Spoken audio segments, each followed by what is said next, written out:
strong. Their emissions overall have been falling by 7.6% in 2019, reflecting that industrial emissions actually decreased by only about 1 percentage point over 2019. Nevertheless, the emissions under the EU emissions trading system continue to fall much faster than the cap, and we may go into some of the factors at play here a bit later.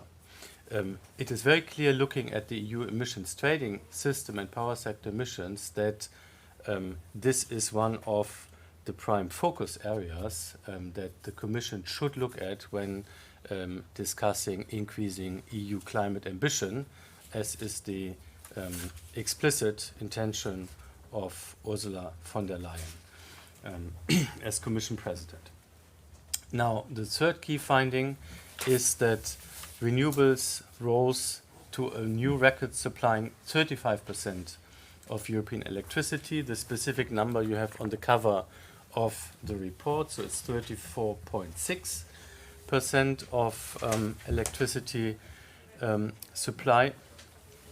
And a second interesting finding is, you may recall that I believe in 2017 we had for the first time renewables, including biomass, contributing more to European electricity than coal.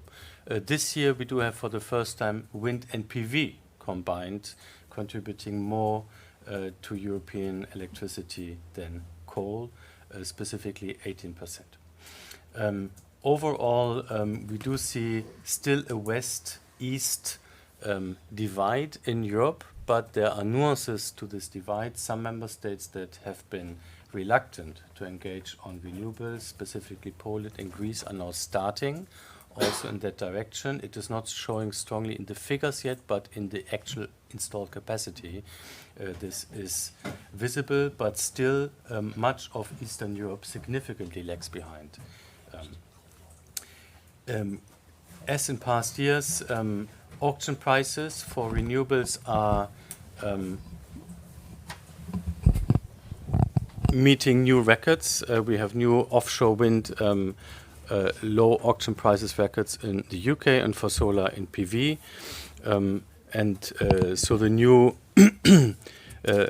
prices are below wholesale prices at the electricity market. There is a general correlation between those member states in Europe which are really expanding the renewables capacity and the occurrence of wholesale price decreases. It is something to discuss directly how the relationship is, but broadly speaking, you can see that member states which are developing alternatives to their conventional capacity are benefiting from lower electricity prices. The last finding is that with the 2030 framework now progressively being implemented, member states are moving to free up wholesale power markets and to use the flexibilities in the power system more wisely. We can see that the European energy transition is taking off. And now with the European Green Deal making the fight against the climate crisis really at the center of EU policy making, we expect this will continue, i.e. Power sector emissions will keep falling, and we expect them to be falling even if sector coupling, so electrification of transport and buildings comes into the picture more strongly in the next years. So I leave it here and hand over to my colleague Fabian, who will lead you through the more specific findings. Thank you, Matthias. Up to right here, I'll just adjust the microphone, so I hope everybody online also can hear me quite well. I'll start with this slide right away, which actually shows electricity consumption and GDP growth indexed to 2010. And what we can see is that decoupling is possible, basically. So we saw a GDP growth of 1.4% in 2019, whilst electricity consumption decreased and also emissions in the EU ETS decreased. So this is possible. Jumping to electricity generation. Here's an overview of the left-hand side, the changes in absolute numbers from 2018 to 2019. And here we can clearly see the collapse of coal. We almost have minus 150 terawatt hours in total, from which more or less 2/3 is hard coal and 1/3 will be lignite. And we can also see that gas basically made up of half of this lack of electricity generation, and renewables made up more or less the other half, but also we had a slightly decreased consumption, which helped to an extent. On the right hand side we can see the timeline from 2010 to 2019, and here we can see basically that the share of renewables is increasing slowly but steadily, whilst electricity generation is more or less constant with a slight tendency to decrease. So in total, conventional energies are decreasing and renewables are increasing, but step by step. Comparing the generation on the next slide from 2018 to 2019, we can see that renewables reached a new high, as Matthias already mentioned before, 34.6%. Gas also increased a little bit and coal decreased. In terms of renewable energy generation, we can see that basically all those types, wind, solar and biomass, increased their share, whilst hydro decreased, which we could also see in the slide before, that hydro actually had a minus 20 terawatt hours compared to 2018. Having a look a little closer to coal, on the next slide we can see on the left hand side the development just hard coal, and on the right hand side the development of lignite generation, and this is separated. So on the left hand side we can see that those were the generation in light gray. This is the generation from countries that actually have phase out legislation in place, which is the major share, and on the right hand side this would be the same case for the lighter brownish color. And what you can see also on the right hand side is this big chunk of the light brown part, which is just Germany. So we can see that actually this whole chunk of light brown will phase out coal. The little darker color are those ones discussing it, which would be Spain and the Czech Republic, and the rest on the bottom are those countries that have yet to start their discussion on coal phase out. In total, as Matthias mentioned already before, we could see hard coal fell by 32% and lignite dropped by 16%, and especially this last part is quite significant, as lignite has been more or less constant with a slight decrease, but a decline like last year we have not yet seen. Why has this happened? There's a very slight modification on this slide, just to warn you. However, this slide of DEX will also be online. You can download it there. What's different is that we also added the CO2 price and a small rectangle that I will give a short explanation for. What you can see is basically the time around end of 2018 and the beginning of 2019. What we can see in this rather turquoise or greenish color are the marginal prices, the marginal cost for gas power plants, ones with a little higher efficiency, which would be the dotted lines, and the solid turquoise line are rather old power plants with a lower efficiency. The same for the black lines. The solid line would be rather old hard coal power plants and their marginal prices, and then the dotted line would be the more modern ones with a higher efficiency. And what we can see in this rectangle is, as the CO2 price increased, first of all we could see that old gas power plants became cheaper than old hard coal power plants. So those lines are crossing, the solid lines are crossing. And then as the CO2 price goes up for another bit, we can actually see that also modern gas plants became cheaper than modern coal-fired power plants, hard coal power plants. This is important because obviously these marginal prices are the prices that are basically bid on the market, and thus are responsible for who's generating, who's contributing. On the right hand side, I'm afraid this is very small. However, what you can see are wholesale electricity prices, day-ahead prices, and the darker the color means higher electricity prices, and the lighter the color would mean lower electricity prices. And there we can already see a little bit what Matthias already mentioned in his key findings, that basically coal decreased because it became more expensive. And then it depends a little bit on whether there are good alternatives, cheap alternatives. Wherever there were a lot of renewables, for example, with very little marginal costs, we saw a quite significant decrease in electricity prices. Wherever there were no alternatives, or rather more expensive alternatives like gas, the electricity price did not decrease that much and is still higher comparing to the neighboring countries. So where do we stand actually concerning coal? We can see on this next slide, which shows the coal phase-out plans within the EU 28. As of next year, obviously, this will only be EU 27. And what we can see is everything that has this greenish color either has no coal, this would be a little lighter green, or has legislation in place to phase out coal. The ones in blue are discussing it at the moment. And by the way, yes, we already added Germany as having legislation in place. And there are only actually 5 countries remaining, those ones in this reddish pink color, that are yet to start their discussion on a coal phase out. And those countries are Poland, Romania, Bulgaria, Slovenia, and Croatia. Looking at the last couple of years, what has replaced coal? This is what we can see here. This shows the electricity mix percentage point changes from 2012 to 2019, so over the last 7 to 8 years. And it becomes quite clear that the lion's share was renewable energies that replaced coal. And then there was also a little bit of gas replacing some coal in a few countries. But in general, the biggest share definitely goes to renewable energies. The next slide, we show once again the share of renewables of gross electricity production on the left-hand side, reaching this record of 35%.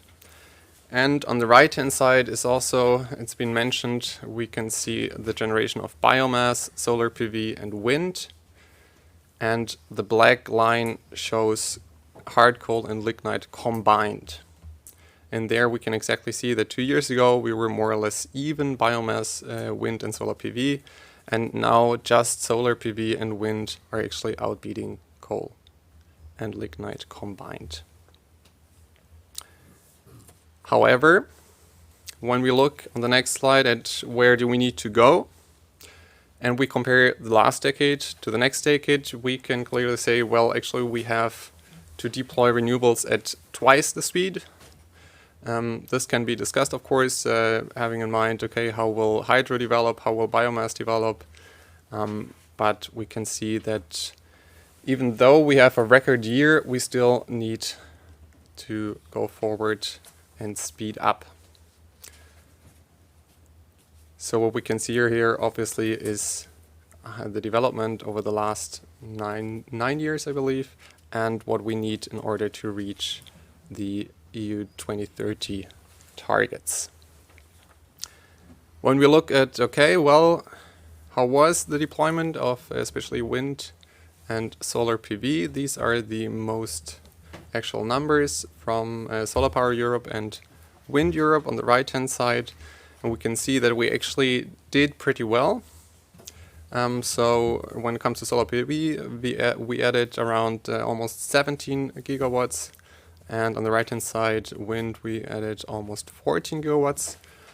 However, our estimates are if we really want to reach these climate 2030 targets, and we don't want to rely heavily on biomass due to different reasons, for example, the land use, etc., we need to deploy these two wind and solar PV, at least at these high forecasts that are given in those forecasts by Solar Power Europe and Wind Europe. a little explanation on this slide. You also have it because it's very small to see probably. Once again, this presentation can also be found online if you want to check certain things. What we can see here is the generation that was added in 2019, the absolute numbers on the right-hand side. And then also what are these absolute numbers compared to the total generation in the respective countries on the left-hand side. So we can, for example, see that Denmark did not add that much additional generation from solar PV and wind. However, compared to the total generation in that country, this was quite a lot. On the other hand, Germany added a lot, more than 17 terawatt hours. However, compared to their total generation, this is obviously not that much. Now taking a step towards emissions. We saw that we had a decrease in EU ETS emissions by almost 130 million tons, most of which came from the power sector. And what we can also see here is that emissions are decreasing much faster than the EU ETS cap. This means if we really want to strengthen ambitions within the EU, we have to keep this in mind and strengthen the EU ETS whenever this is possible, as the cap is not decreasing as fast. Looking a little more into the sectors, we can see, as I said before, that basically all of this drop, at least when we compare it to 2010 numbers, all of this decline comes basically from the power sector, whereas industry actually increased emissions slightly by plus 7%. So what we can see are the emissions in these respective sectors: lignite, hard coal, other power and heat, and industry from 2010 to 2019. On the right-hand side, we can see the emissions decline or upcline, depending in every respective year since 2005. And what we can see is that basically the average from 2005 until 2018 has been minus 2.6% per year. And now in 2019, we actually had the second biggest decrease since 2015 of minus 7.6%. The only one that was even bigger was in 2009 when we had the economic crisis. Now for the next slide, sorry about this, we only added this yesterday, so you don't have that in the printouts yet. What we can see here are the emission decreases in the respective countries in a relative way. So the relative changes in percentage from 2018 to 2019. And what we can see is that 11 out of these 28 countries actually decreased their emissions by more than 10%. There are a few countries that actually increased their emissions on the left-hand side.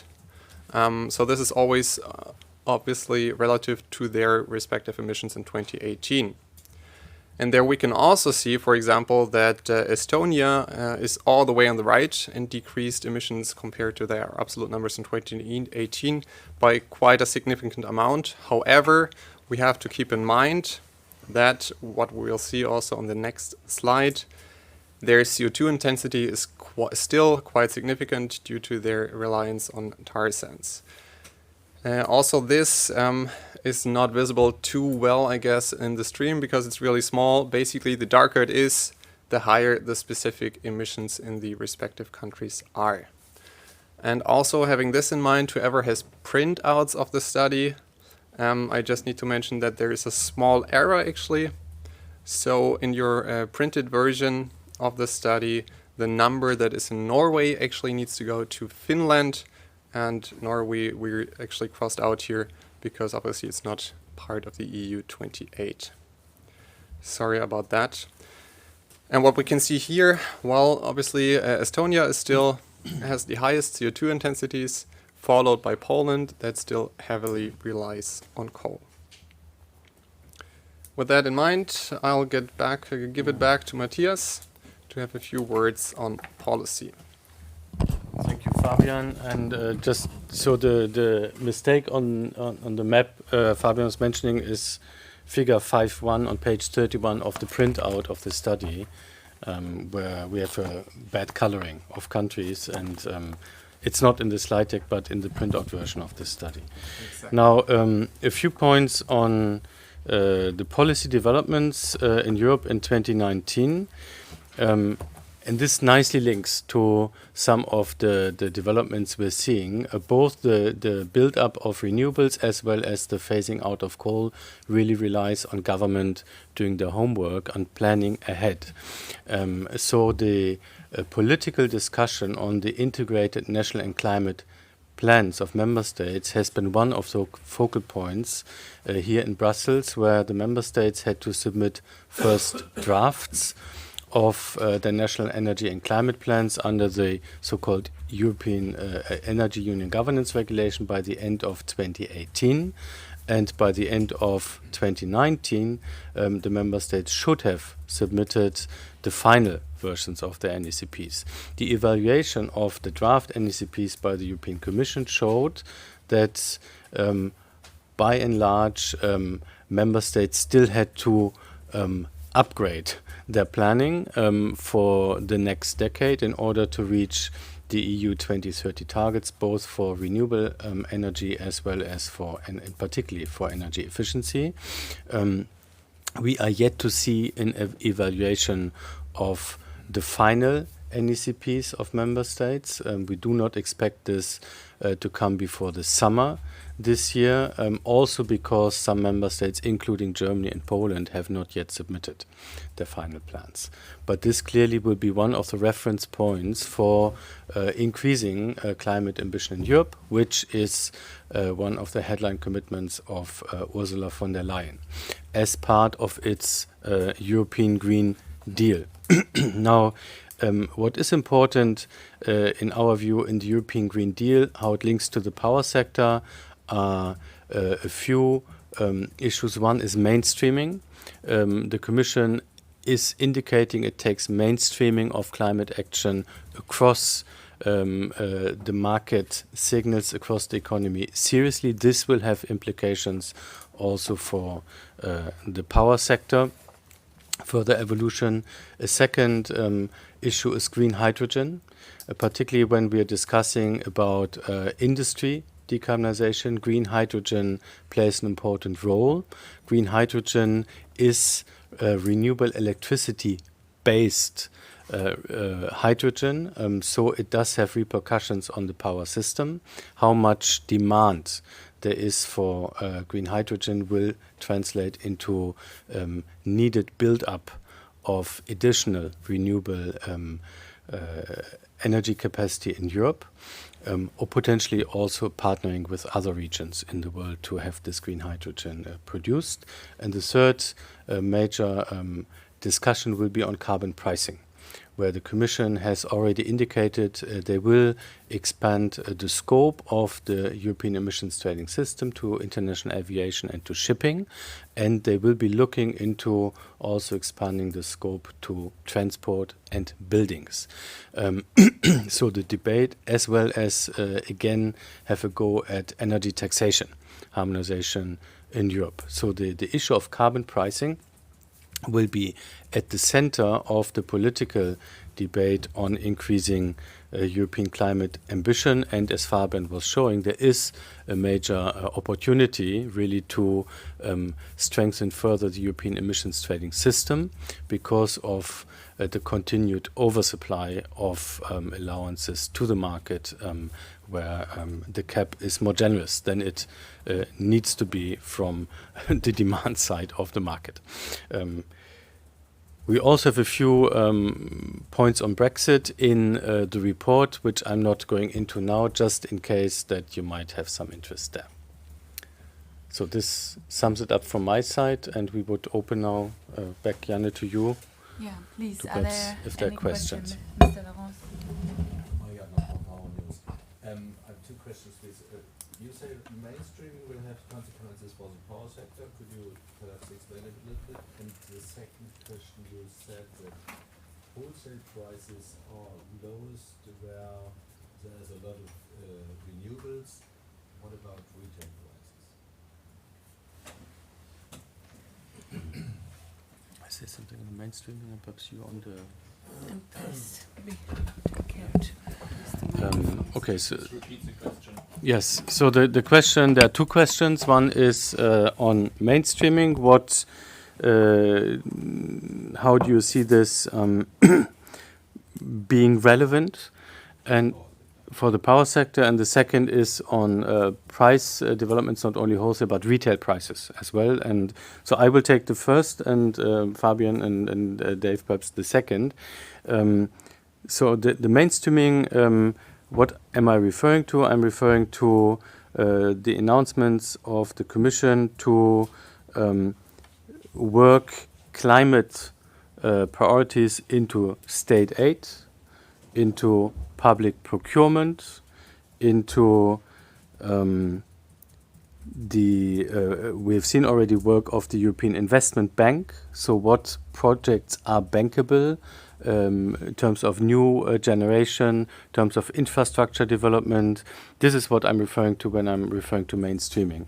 And of course, just take the case of public procurement. It has a major impact on the market developments, what governments in Europe purchase when they are investing into infrastructure.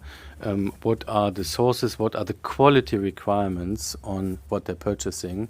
If all the governments in Europe would purchase green electricity for public buildings, this would have an impact on green electricity demand. If all the railways in Europe would purchase electrified railway systems, would purchase green electricity, this would have an impact on demand for renewable electricity, etc. And of course, if there's a demand, given the very cheap, the very low costs of renewable electricity today, there would also be increasing interest to developing renewables in Europe. So this is what we're referring to with mainstreaming. State aid, the Commission will try to make it even clearer how investments into the clean technologies can be done without running into state aid concerns, because still it is necessary, although the technology has become very cheap, for governments to signal that the overall framework is a robust and stable framework, and this may include still subsidies for building those technologies up. And it is important that there is clarity on the state aid framework, and this is really not an obstacle to rapidly scaling renewables. So this is what we refer to as mainstreaming. And on the prices, I just want to add on to that we actually saw in Germany this last year that there were quite a few big companies now having these so-called green PPAs, power purchase agreements. For example, with offshore wind parks that thus do no longer participate in the national subsidies, which in Germany's case would be the EEG levy. So we have more and more of those contracts actually being made. Do you want to go for the retail prices? Yeah, I'm not sure I'll be able to answer it quite as fully as you may like. On the, I guess, the reason why we tried to highlight the price, the most expensive electricity last year was in Bulgaria, which obviously has a large amount of lignite generation. The second most was from Poland. So you look at the coal intensity of those countries and the prices, and it's clear they're high for a reason. In terms of the feed through into retail, I can't answer it directly. I mean, eventually retail catches up with the wholesale market. The wholesale is setting the price. So in the example of Bulgaria at the moment, there are some of the lignite plants on contracted prices, not getting the market price, but those contracts only last so long. So, for example, at Maritza East, that contract is up in 3 years' time with Contour Global. So they'll be renegotiating that, and that's going to come back towards market rates, the wholesale price again. So there may be a slight delink today, but in the long term, those higher prices you see from wholesale, from more coal generation, are going to feed through. A couple. I'll try to be coherent. First of all, just a very quick question about the second point at the start of the presentation, key findings. stationary emissions from stationary installations in the US fell by 7.6%, and industrial emissions by only 1%, and overall emissions from the power sector by 12%. How do the figures? What's this one? That one right here? Yeah. It's just the weighted average of them. So you got like a 1% of industry, a 12% of power, and then industry is 700 million tons out of the 1,600 million tons. Yeah. Just the question was, so you have a power sector fall of 12%, you have an ETS emissions fall of 8%. It's just a weighted average of those together. But what it does mean, it's not the biggest fall of ETS emissions on record. In 2009, there was a massive collapse in industry where the steel industry and the cement industry basically just stopped producing for 9 and 12 months. But it's by far the biggest fall in the power sector that we've seen since at least 1990. Okay, and my other question relates to this Yep. slide here. I just wondered to what extent is the reduction in the use of coal market-driven, and the ETS included, or to what extent is it political? Because I mean, wholesale electricity prices in Poland are far higher than they are in France or Benelux, for example. Why? I mean, is that because there's no alternative? There isn't enough interconnection for people to. Dave, can you repeat the question, because Why are there such big price differences between the countries, you mean? Yeah. Yeah. There's basically market coupling going. There is market coupling, but the market coupling is only within the constraints of the interconnectors. So it's a clear priority of the Commission and the member states to try to improve the interconnection between countries. But there's only so much that you can flow electricity between countries. So there'll always be national dynamics to those power markets. And that's why the member states have got to take some responsibility for their own electricity mix here. It's not a completely European electricity system, because interconnection is always going to be constrained.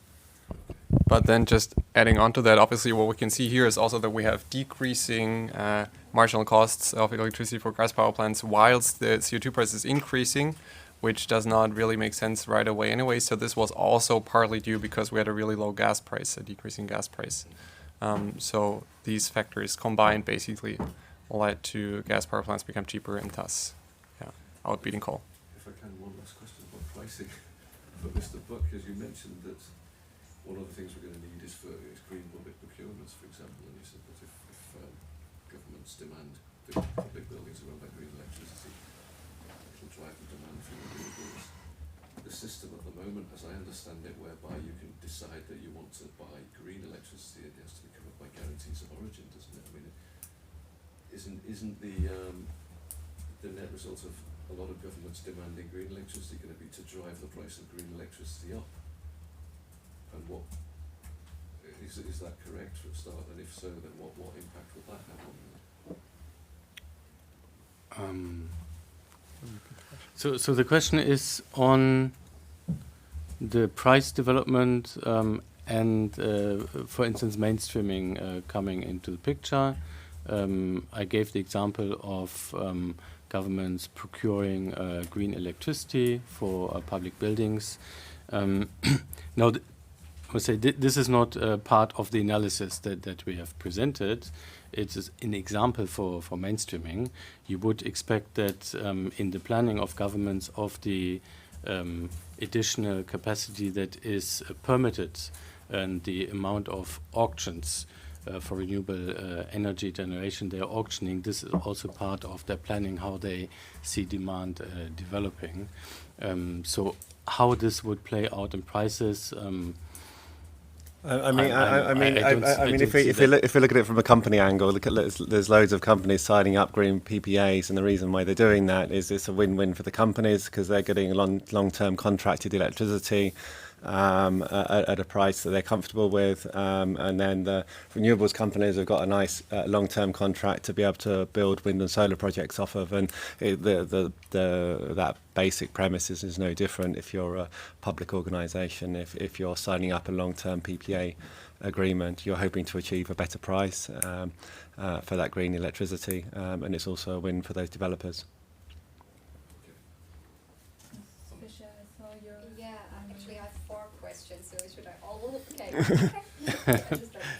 Perhaps you put them into the mic. Oh. We repeat them. Yeah, the first is just when we look to the 2030 target, do you think it's really reachable to increase the targets? Because there are a lot of people saying like, everything that's easy when it comes to transition we have already done, and now the really hard parts come. And and so do you think it's doable? The second is, why are you convinced that buildings and road transport will become part of the EU ETS? Because I have talked in Brussels with a lot of people about that, and actually I think just the EPP is in favor for that, but even Timmermans says he's not convinced that it is a good idea. And the third is, what do you think the part of nuclear will increase now? Because 1/3 of the European Union is in favor for nuclear. I know in Germany it's a big taboo, but European Union is not just Germany. And the fourth question is, when we look in 10 years from now, probably North Macedonia or Serbia, Montenegro will join the EU. But I know from North Macedonia that the energy mix of North Macedonia is 95% coal or something like this. And and this makes me think like, okay, with that we would totally ruin our targets. And so how much is this already part of the calculation? You want to start?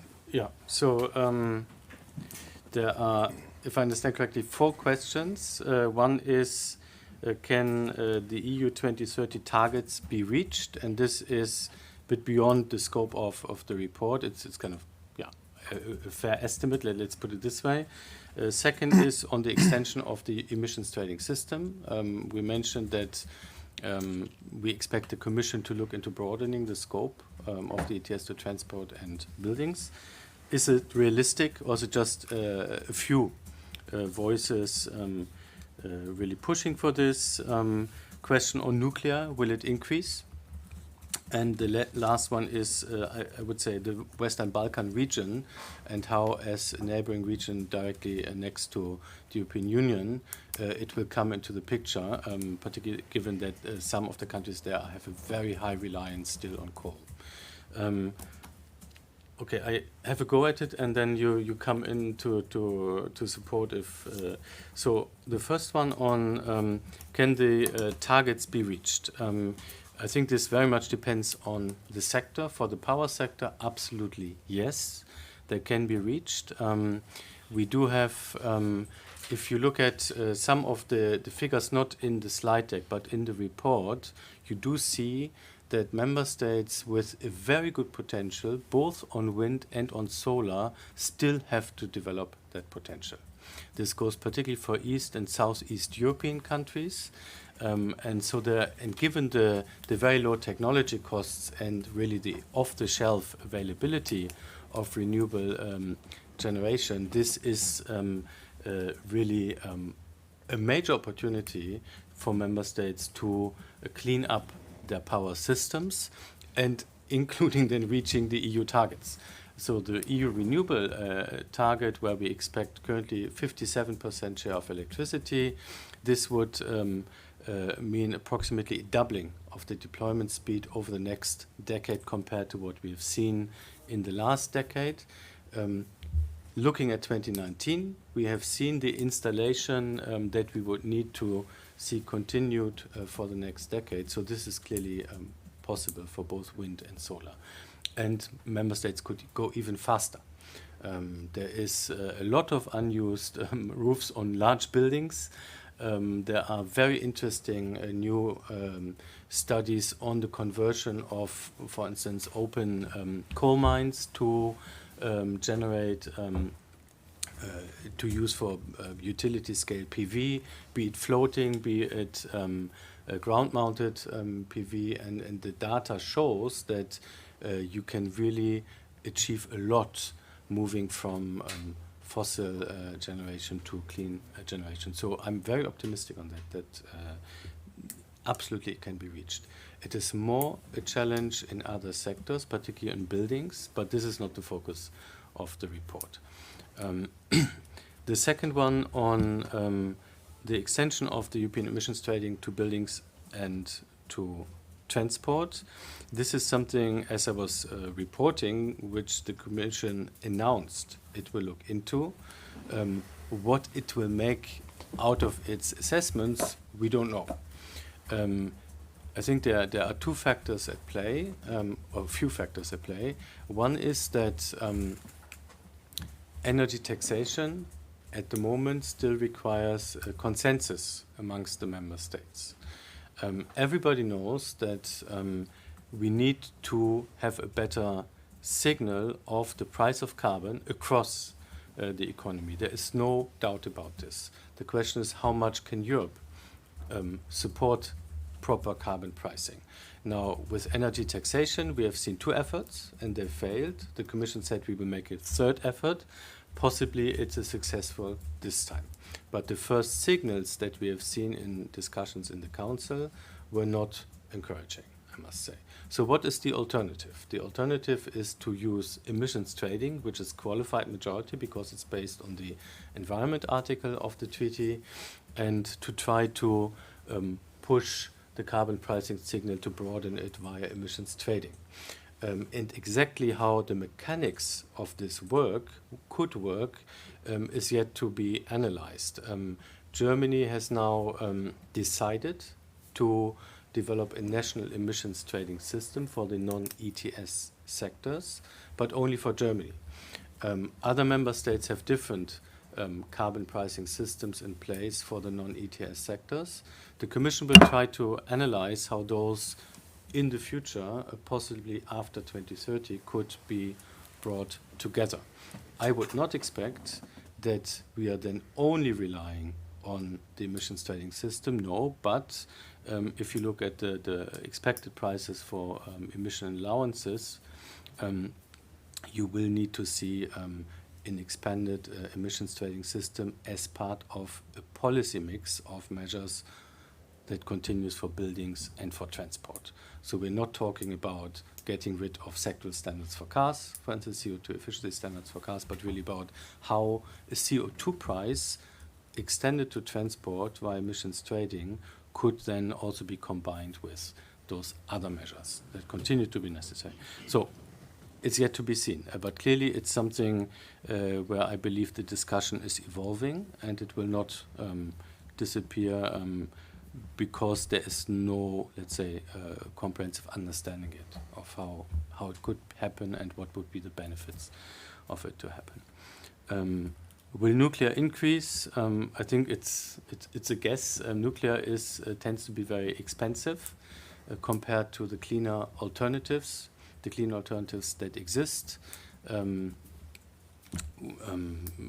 Some member states want to phase out nuclear like Germany, others do not have nuclear. Some continue to see nuclear as part of their power system development, and the question at the end of the day really is, will those projects be realized? What we are seeing year over year is that there are significant delays in new nuclear projects planned, prices are going up, and at the same time the clean alternatives, renewables, are becoming cheaper and cheaper and readily available. So it very much depends on the national discussion, how much nuclear really is an alternative to coal in the future. I don't know, Dave, do you have It's working like Sorry, no, just to, I guess, say more from my perspective, from an electricity system perspective. You say the kind of the easy bit's been done. We've had this massive collapse in coal. Coal's now less than wind and solar is. But one thing that hasn't been mentioned so far was last year there was more. It was the first time that there was more lignite generation left in Europe than hard coal generation. So we still have that one part of that coal puzzle left to crack. So we've seen the formation last year of the Czech Coal Commission that are now going some way to figuring out how to phase out their lignite. There's a few other countries in Eastern Europe that are yet to kind of take those first steps that hopefully will happen over the next year or two. the challenge on the electricity is huge. If we can just go, you're right to go to the Bloomberg slide at the end. Bloomberg did a presentation in Brussels here last week, and I quite like this slide. 2019 is not on here, but from our numbers, we know that there was about 30 gigawatts of wind and solar installed in Europe last year. And Bloomberg are basically saying that it needs to rise by 60 gigawatts to hit the 32% 2030 EU target for renewables, which is a huge step up. So for the electricity sector, it's not just about displacing coal, it's about displacing other sectors. So the Commission in their 2050 forecast are saying that by 2030 there's another 18% increase in electricity demand over the next decade. So by 2030 you've got all these other sectors coming in, that big pickup. So you need that investment into wind and solar to be able to replace those other sectors. Last decade you had biomass coming online. In 2019 biomass increase was almost zeros, and next decade you're going to have to live without biomass helping on those renewable targets in the same way as you did last decade.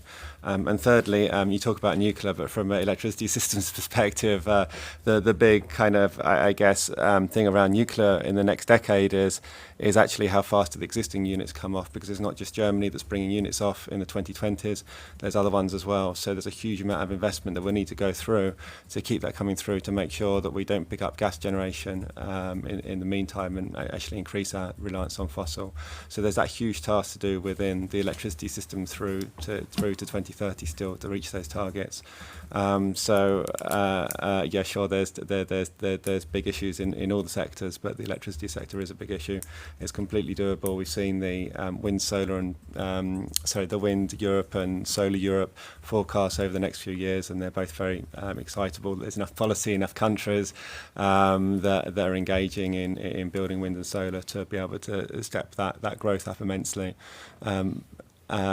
But it's not an easy challenge, and I think the big discussion is whether people are comfortable changing that target to 55% for 2030 for overall greenhouse gas emissions, and just what is possible, and the wind and the solar industries are coming out with.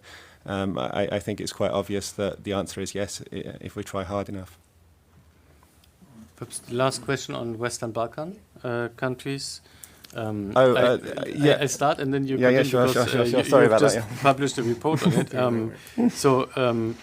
The question was, what about Western Balkan countries which are still very much relying on coal, including some of them in accession negotiations.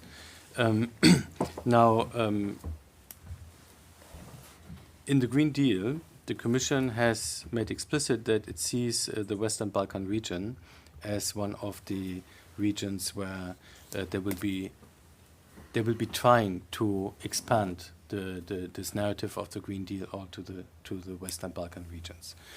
If you look at the countries in the region, there is still a lot they need to do in order to really start an energy transition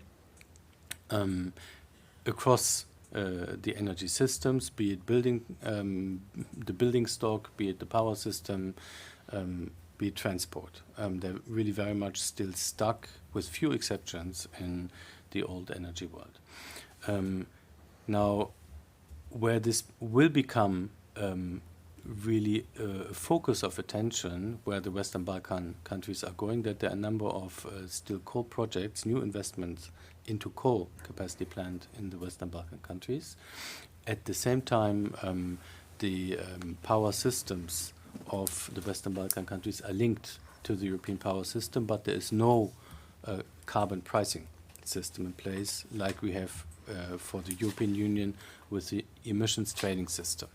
Now, very clearly, the profitability of some of the coal investments existing as well as planned in the Western Balkan countries depends on their potential ability to export electricity to the European Union, which is profitable because they do not have a CO2 price that compares to what we have here.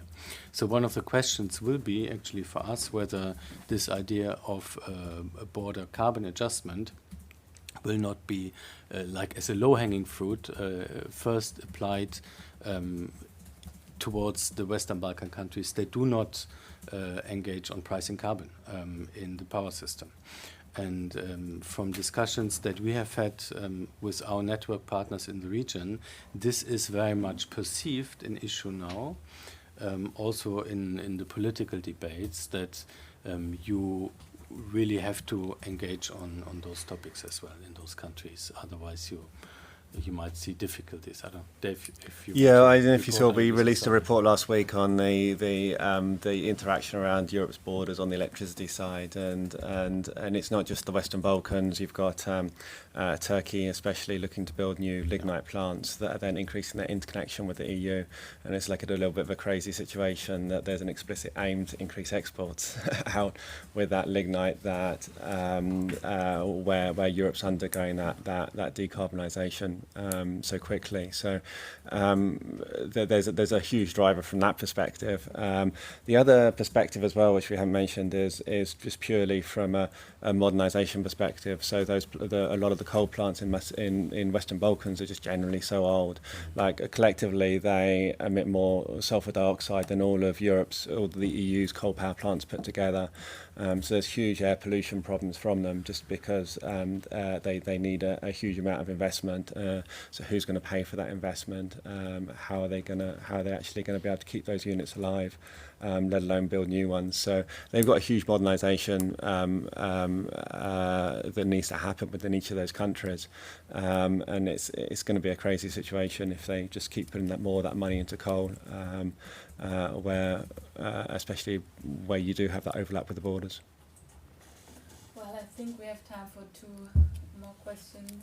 You have one? Yeah, 35% last year, renewables in the electricity mix, and so we are on track for 57% 2030. And Mr. Book said governments have done their homework. What do you mean by this? Do you mean the national plans, the old plans? Were they good? And yeah, what will it mean if the Commission will set, or if there will be a new target for 2030? 50% or 55%? Will it mean still more electricity? And what will it mean for 2050 for the electricity sector to become carbon neutral? How much will it mean for renewable electricity? Will it mean 100%, or because the gas sector says not everything can be electrified? There are many possibilities to produce hydrogen, not only renewable electricity, CCS, for example. Yes, this would be my question. What will be the longer vision? It's probably, it goes much beyond the report that we were presenting. So the question is essentially on what are the options governments must entertain, must look into in order to move on a pathway to carbon neutrality. This is how I understand the question. What are the levers? And of course, the report here is on the status quo and the developments and the main drivers, and the question very much is on the future and carbon neutrality. The Commission presented last year a strategy, a long-term, November 2018, so I'm still in 2019 in my head. They presented a long-term strategy with different scenarios that could bring Europe to greenhouse gas neutrality by 2050, including power, so across the economy. Different member states have started to legislate towards carbon neutrality. We have a number of member states which have already decided we want to become carbon neutral by 2050, 2045, 2040, 2035, even in the case of Finland. And it will be interesting to see what are the concrete measures and policies they put in place to now really transform their economies in that direction. Coming to the power sector, very clearly a more rapid scaling of renewable energy will be at the core of any such strategies. And then the question will be how much electrification of transport, how do they go about cities, how they go about rural areas. I think in that context, what I found interesting, if you look at the European Green Deal communication by the Commission, they have actually introduced a new idea beyond the national energy and climate plans, which they call, I believe, territorial transition strategies, which to me makes an important point that if you are serious about carbon neutrality, you need to link it to the specific geography of your country. What is the potential for renewables? What are the concrete regional challenges to transform? And because it's not only about rebuilding the power system, we see it in the German coal phase-out discussion, we see it in the Czech Coal Commission, we see it now in Spain. If you seriously decide to move from conventional to clean, from coal to clean, there is a whole array of questions, social, economic transition questions, that you also need to bring into the picture and discuss. So this is essentially my reply. I mean, the European Commission in their 2050 strategy basically put a series of scenarios for a reason, is because no one's quite sure how this could unfold. There are different options for this depending on how technology goes. So I don't think anyone pretends they've got the answers exactly for that. I think where we sit, we're big believers in how much the power sector can provide to decarbonisation, not just of the power sector itself, but of other sectors as well. So. That's the exciting bit for us, and where prices have fallen, the technology is advancing as quickly as it can. In a few years' time, it will be a little bit clearer about how fast and how much the power sector can do in the future. But it's an exciting place, and just the level of innovation that's happening does show that that's going to certainly be one of the main ways that we're going to achieve that net zero target. But perhaps to come to me, it's very important that we have the political clarity. Carbon neutrality or greenhouse gas neutrality across the economy is the long-term target. Why is this important? Because it means in 2050, by latest 2050, it will be zero. So it will not be 20%. So the dynamic changes because everybody needs to come to terms. How do I get to zero? It is not, okay, I keep the 20%, the share of the 20%, they go to zero. But really everybody, in all the stakeholder groups, all the economic actors need to come to terms with greenhouse gas neutrality. How do they reduce the emissions, and potentially what is left for sinks or carbon capture technologies. And it needs to be linked very much to the geographical, regional circumstances. So the strategies in big cities will be different strategies than in some rural areas.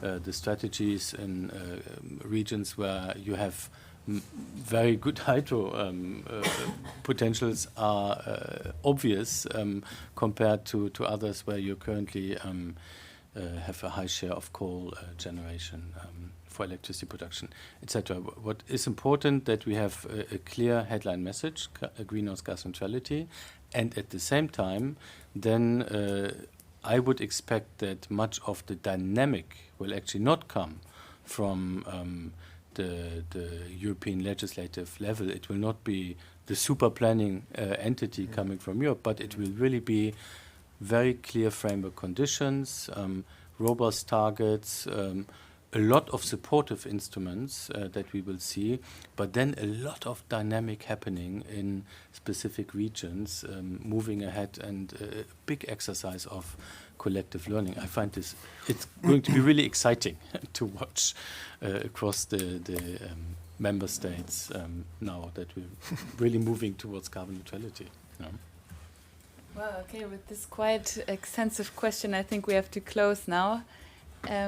Yeah, there were, if you may, actually, I know we're running out of time, Yes. but there was a question from James Wilson, who had to Okay. go, actually, if I may share his questions at least. Okay. He was asking, actually, is there any consideration for the neighbors, for the EU, the big EU neighbors, such as Ukraine for their nuclear energy, and, for example, also Morocco for solar power, which will grow to 50% shortly. So he was asking actually if there were some look out of the border in these. It's not part of our report. I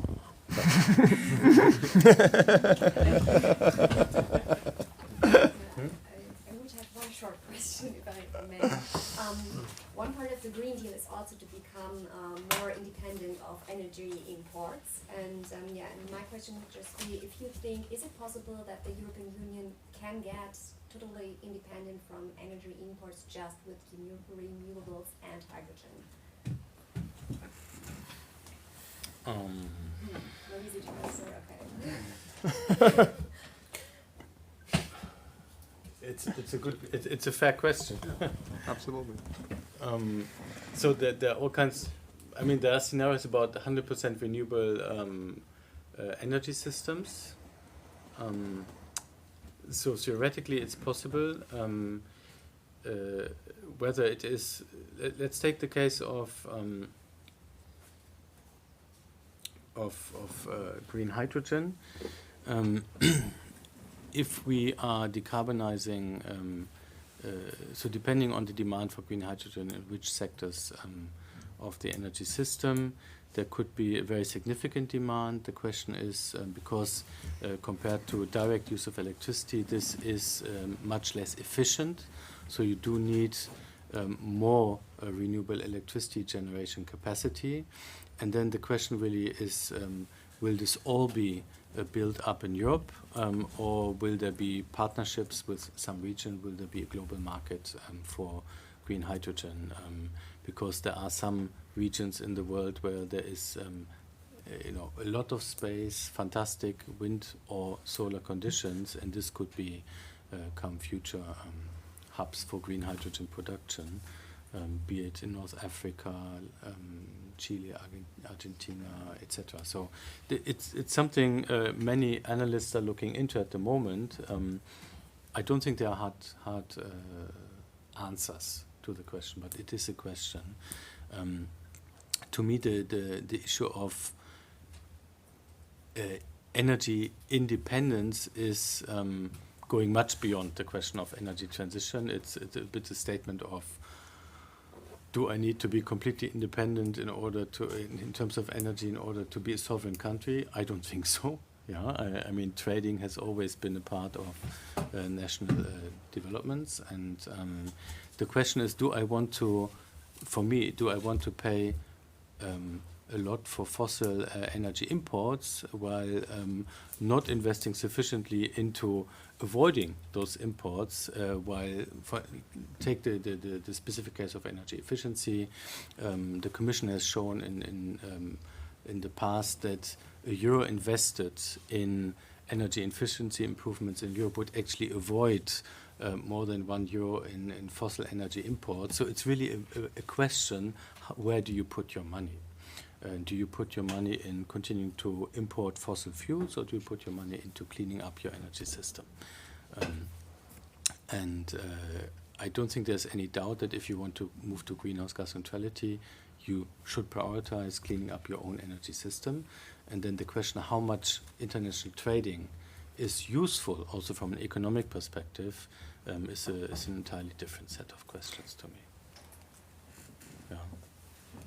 Can you get to zero? Who knows? But just to put out one example, the IEA in October published about the potential for offshore wind and how big that can be, saying it's going to be $1 trillion industry by 2040, and that you could by 2040 have 180 gigawatts of offshore wind in the EU. So there is a huge amount of potential for offshore wind, for solar within our own borders already.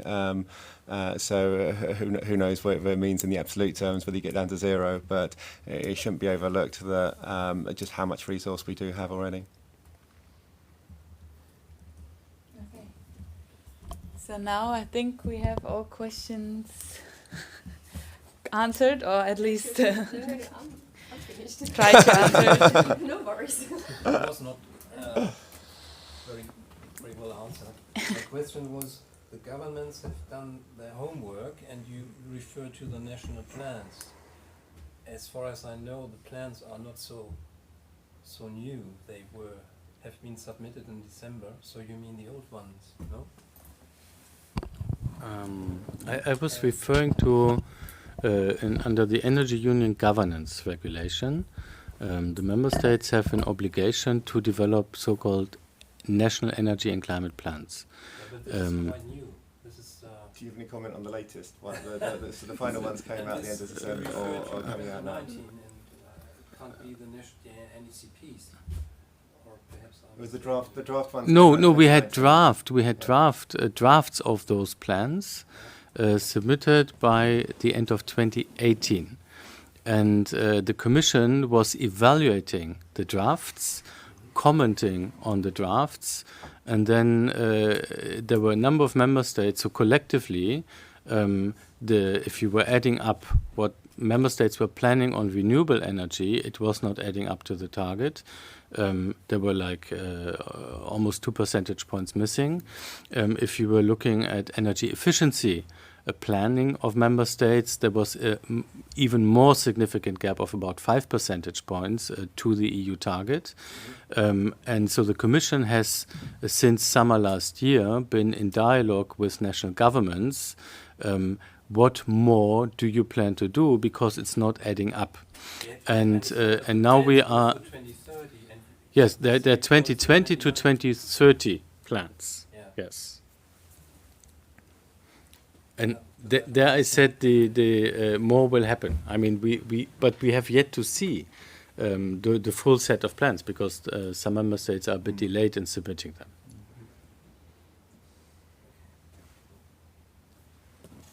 Okay, I think this is the end then. And thank you all for coming. And if you have any further questions, you will find my card in the map as well. You can contact us whenever any questions raise. And yeah, thanks for showing.